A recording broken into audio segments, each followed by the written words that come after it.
Throughout the past 2,600 years, the same cycles of events and forces have appeared in the same places. Middle East wars dominate today's headlines. Gaza is mainly in the news. Once again, the Arabs and the Jews are at odds. There is nothing new in this story. Let's look back at 600 BC. There was a war between the Babylonians and the Egyptians. Jerusalem was caught in the middle of the conflict. The Jewish king knew he had to choose sides. He made the wrong decision by going with the Egyptians. Babylonians won the war, and they burned the Temple of Jerusalem to the ground. The Jews lost the Ark of the Covenant. The heirs to the throne of David were killed. On the rivers of Babylon, the Jews wept in captivity for Zion. This was a dark period in the history of the Bible. After retreating from the Holy Land, the Egyptians moved on, and Gaza remained under their control. From Jerusalem, Jeremiah took the daughters of King Zedekiah to ports where the Nile River empties into the sea.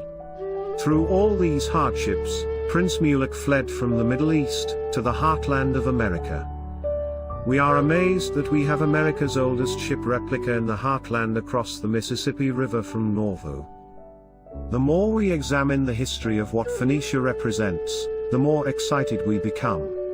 We want the whole world to understand how Captain Philip Beale's transoceanic voyage changed the history of ancient America. 2,600 years is a long time. Wood timbers on the surface of the water can rot in one generation. Fortunately for our story, mud in the old port of Marseille is very fine and extremely low in oxygen. This mud formed a protective cover for the timber frame of an ancient shipwreck. The wreck's remains are displayed in the Museum of Marseille, and today, you can see the timbers with your own eyes. The replica is Phoenicia's starting point on the River Sidon's west bank. We can now retrace the 6,700-mile journey Prince Mulek took 2,620 years ago from Jerusalem to Zarahemla. Let's be grateful for the mud of Vieux port in France's oldest city, Marseille. Without the fine mud and low oxygen levels in the port of Marseille, the timbers of the Phoenicia would have been lost to history.